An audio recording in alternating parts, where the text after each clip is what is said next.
A gente primeiro tem que ir, sabe onde? Lá no... Como é o nome do primo do Donkey Kong? Você lembra? Esqueci o nome dele. Quem é que é o nome dele? Funks. Flax. Funk é o nome do primo do Donkey Kong. Ele tem um barril de avião. A gente vai lá rapidinho, ó. Rapidinho. Vai ser frio. Chegou. Chegou, tá vendo? Vai ser frio. Quer ir primeiro? Ai, cuidado! Ó, tem que pular, viu? Que ele vai correr, ó. Pula, bonito. Aí, pula, ele vai correr, pula. Aí. Meu Deus! Tá, bate não, pode ir. Tá. Gente do céu, isso tá sendo muito doido, tá? Ó, ele tá lá, ele vai jogar a coroa e você pula, e pula na cabeça dele. Olha lá, ó.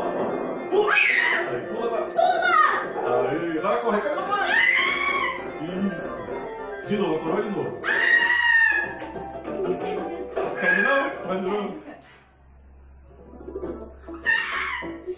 Eu vou e grito. Tá vendo? Olha, ele pega a coroa dele ali, ó. Fica olhando, ó. Joga, pula! Pula na cabeça. Aí ele vai correndo, vai sair correndo. Agora pula na cabeça de novo, a coroa.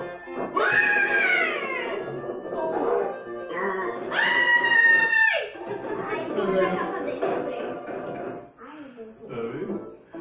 Esse é o último chefão.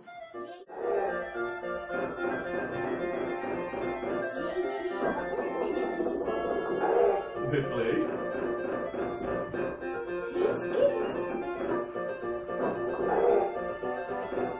Como ele corre rápido igual o Sonic.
Pule na cabeça dele. Tá.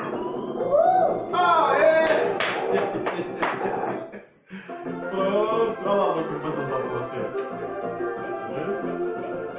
Tá, qual golpe pra fazer? Você botou no último golpe, foi o seu. Você não consegue o último golpe, não? Eu sei. Dê tchau, pessoal. Tchau, pessoal!